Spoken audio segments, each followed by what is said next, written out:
La avenida Corrientes, en su intersección con Montevideo, en la ciudad de Buenos Aires, les propongo esta imagen. Un hombre avanzado en edad, canoso, bigotes gruesos, lentes, lee y subraya obsesivamente el diario La Nación, con lapiceras de distintos colores. El lema: hay que estudiar al enemigo. Nos estamos refiriendo a David Viñas, crítico, dramaturgo, escritor, polemista, que partió de este mundo un 10 de marzo de 2011. Hoy lo recordamos un poco a través de su obra, pero también de su vida, ¿no? El Bar La Paz, como decíamos, el sitio donde se siente en su mundo, los hijos detenidos desaparecidos por la última dictadura militar, así como algunos de sus grandes amigos, Rodolfo Walsh, y quienes de algún modo marcaron un camino para que desde 1976 en adelante, exilio de por medio, David no olvidara lo que pasó en los años 70, la matanza sobre los cuerpos militantes, pero también las apuestas revolucionarias de todas y de todos aquellos que formaron parte, digamos así, de distintas generaciones, puesto que David ya para el 76 era un veterano, venía de los años 50, de lo que fue la emblemática revista Contorno, junto a personajes como Oscar Mazota, León Rosichner, Juan José Sebrelli, bueno, la banda de Contorno que releyó la literatura y la ensayística nacional y que cometió ese parricidio que le permitió afirmarse como generación con un ojo puesto en la historia argentina y el otro ojo puesto en Europa, en corrientes como la del existencialismo que por entonces promovían Jean-Paul Sartre y Simone de Beauvoir, pero también con numerosas lecturas que les permitieron comprender mejor qué era lo que sucedía en estas tierras latinoamericanas.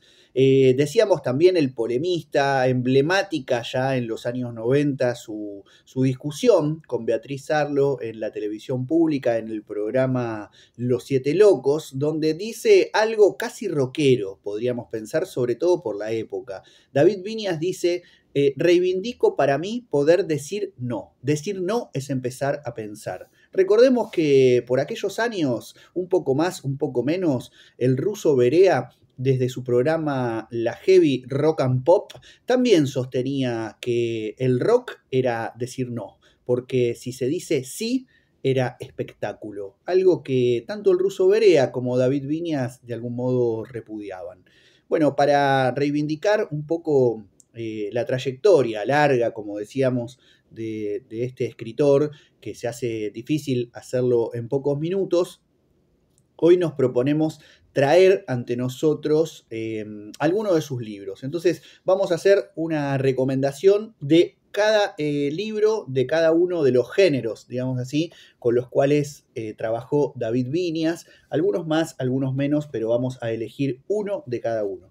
Bueno, en primer lugar, no podemos dejar de tener en cuenta que en 1964 publica Literatura Argentina y Realidad Política, este libro que tengo en esta hermosa primera edición que encontré precisamente en la calle Corrientes, donde Viñas abre el libro con su clásico de allí en más, que va a ser Constantes con variaciones. Y ese entrecruzamiento entre literatura, política e historia. El primer capítulo, titulado La mirada a Europa, del viaje colonial al viaje estético, comienza así: la literatura argentina es la historia de la voluntad nacional. Y paso 2, 3 párrafos más adelante, David Viñas en aquel año 64 escribe lo siguiente: dentro de esta perspectiva, la literatura argentina empieza con Rosas. De ahí que las respuestas que se nuclean en torno a lo puramente testimonial, alrededor de una tradición libresca impregnada de elementos retóricos, como en la poesía de la guerra contra España y en el período rivadavino, al llegar a 1837, 38, 45, caracterizadas ya por una nítida voluntad de estilo, marquen un salto cualitativo e impliquen una revolución cultural. Bien visto, toda revolución es un salto cualitativo. como podemos observar, digamos, es una revolución también en el plano de la crítica literaria, ¿no? Y de allí que en esas primeras páginas contraponga a Gorriti con Sarmiento y diga que en Facundo se presupone una descripción analítica y un programa, mientras que en el segundo libro se inscribe en la literatura al lograr el nivel de especificidad de lo literario. El primero, el de Gorriti, dice no transpone ese umbral y su autor se queda en la melancolía categórica de un precursor. Algo que de algún modo sostiene a lo largo de los años. Vamos a hacer un salto y vamos a recomendar otro libro más de ensayos de David Viñas, muy en sintonía con esta cuestión, pero bien enfocado en la historia, que es Indios, Ejército y Frontera, que escribe en el exilio, ¿no? Y que vuelve a tomar la problemática de la literatura nacional e incluso latinoamericana para pensar sus cruces con la política, con la historia, ¿no? En este caso abre con un Roca y el ejército argentino en 1879, ¿no? Y hace unas operaciones de lectura increíble, ¿no? Que tiene que ver con, por ejemplo, poner a jugar a Hegel en función de cómo pensar la realidad latinoamericana, pero también su literatura. Dice, a través de esa densidad refinada y opacaba la clásica oposición entre amo y esclavo y la proyectaba a escala mundial en países señores y regiones sometidas. Precaria dualidad que traducida a una nomenclatura económica iba condicionando el ya llamado intercambio desigual. Bueno, Indios, Ejército y Frontera es también un librazo, ¿no? Donde entra en serie también la literatura nacional, como decíamos, con la literatura latinoamericana y se constituye de algún modo una forma específica de abordar aquel periodo del rosismo que hace su lectura a partir de Echeverría y del Facundo de Sarmiento en literatura argentina y realidad política, y que aquí de algún modo ve cerrar con lo que va a ser la denominada campaña del desierto, ¿no? Esa conquista sobre las tierras de los indios, masacre de por medio, algo que retoma en su libro, breve libro de esta colección hermosa que se llama De los montoneros a los anarquistas, donde dice algo emblemático con esas frases contundentes que tenía David, que dice que el anarquista, ¿no? Que llega con la inmigración a fines del siglo XIX, inicios del siglo XX, dice David, viene a vengar al gaucho derrotado, ¿no? Es decir, que ahí la montonera gaucha, el malón indio, de algún modo van a ser vengados por el movimiento obrero ya sindicalizado, ¿no? Que va a ser el factor determinante de todo el siglo XX.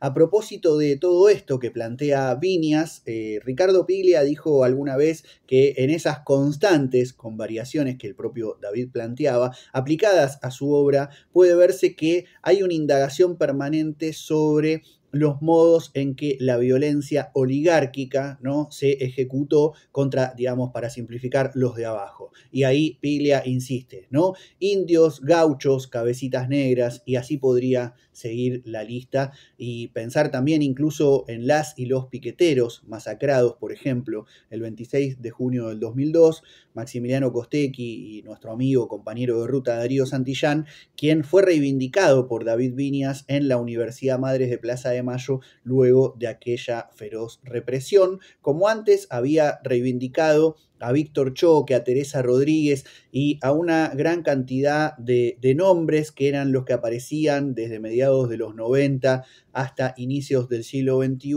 asesinados en protestas sociales, y que en más de una oportunidad David Viñas, como decíamos aquí, no el crítico literario, el novelista, el cuentista, el dramaturgo, sino el hombre de Buenos Aires, polemista público, viene a reivindicar poniendo en serie con aquellas figuras como la de sus propios hijos, ¿no? Que fueron detenidos, desaparecidos por el terror de la dictadura militar. Por eso, de algún modo, pensar en darle darle palabras a los cuerpos, indagar el cuerpo presente en las palabras y constituir un saber que sea un saber de combate contra sus enemigos, va a ser algo fundamental en la posición polemista de David Viñas.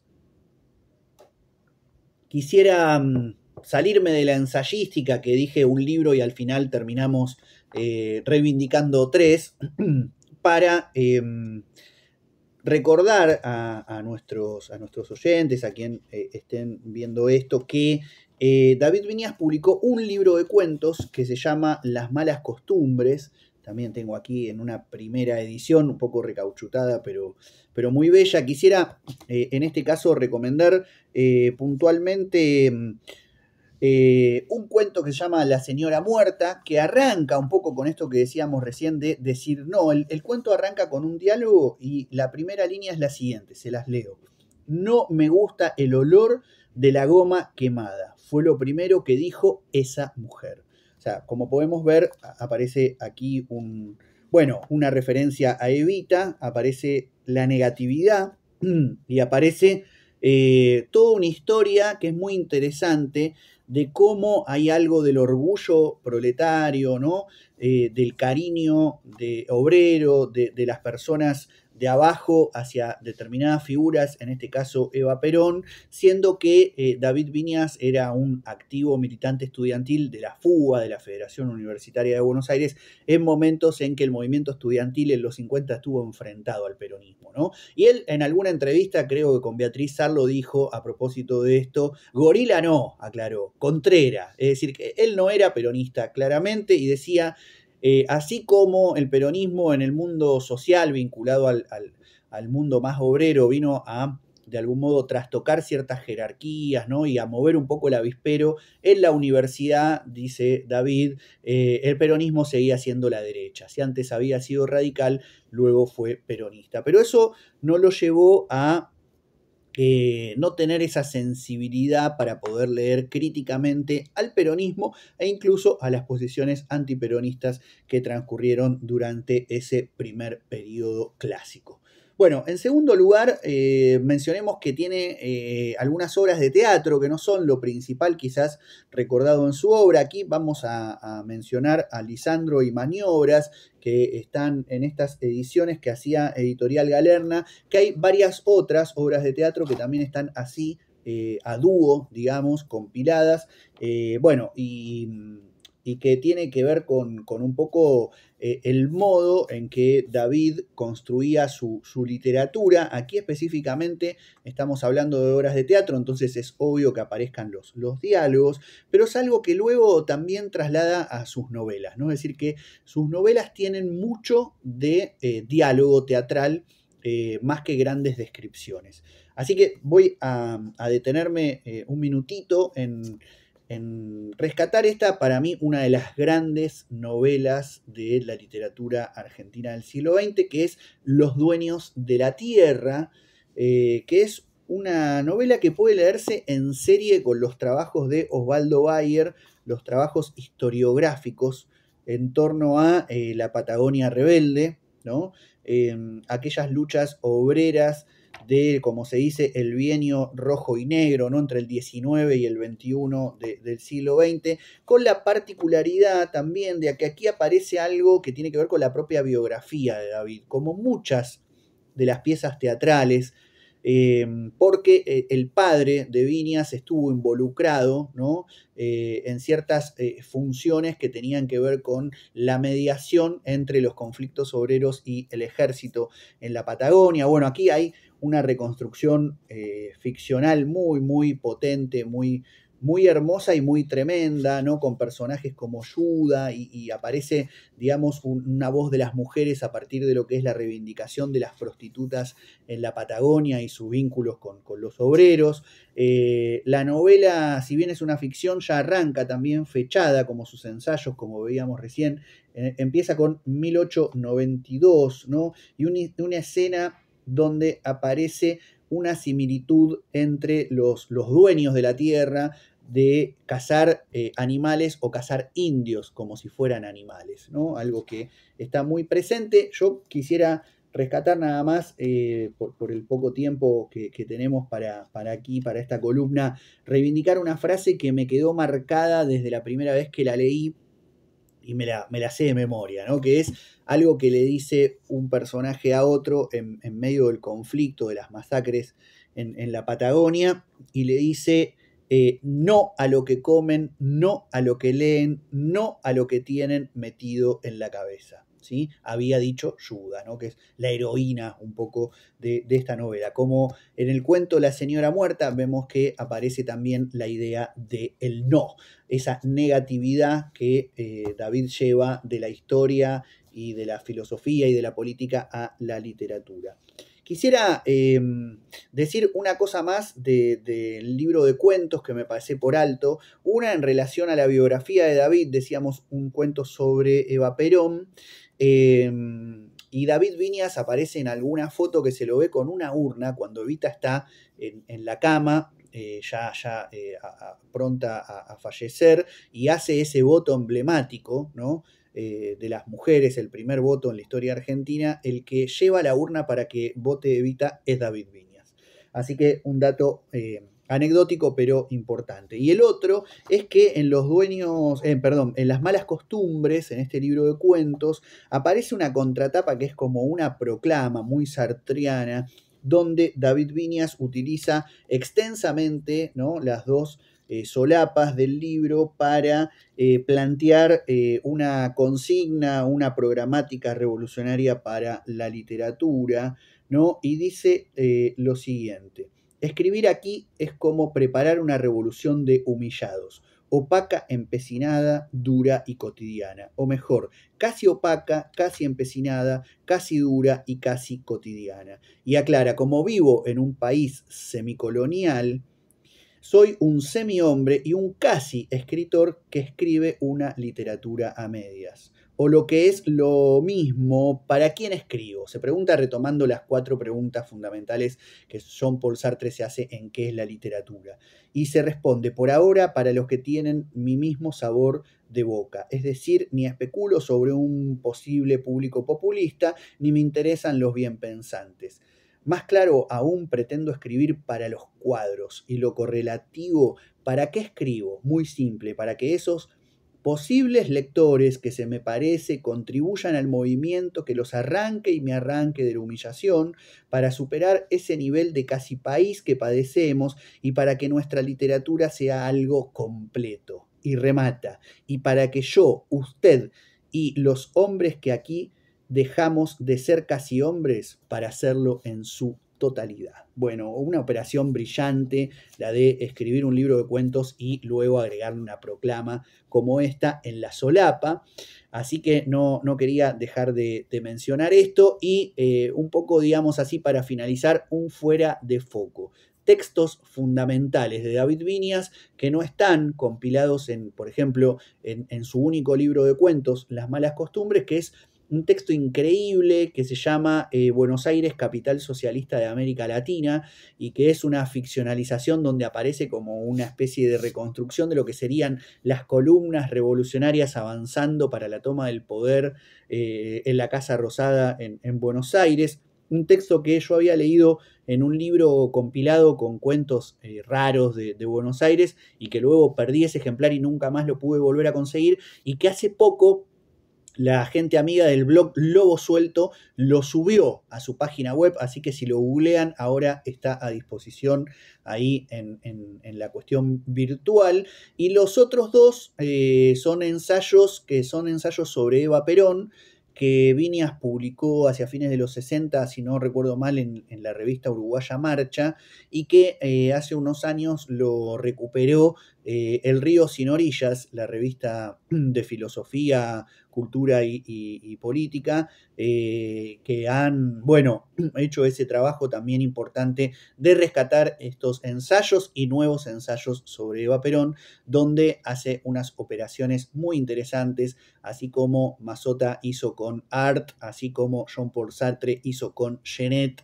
También de algún modo David Viñas hace esa reivindicación, digamos así, de los humillados y ofendidos, de los cabecitas negras, pero también con la fuerza que le da la impronta de una mujer que proviene de los sectores populares como Eva Perón. Así que bueno, 10 de marzo de 2011 partía David Viñas de este mundo y hoy lo rescatamos aquí y no solo lo leemos, no solo rescatamos su figura pública, sino que también nos atrevemos a decir, te extrañamos David y por eso seguimos sosteniendo en alto tu obra para las nuevas generaciones.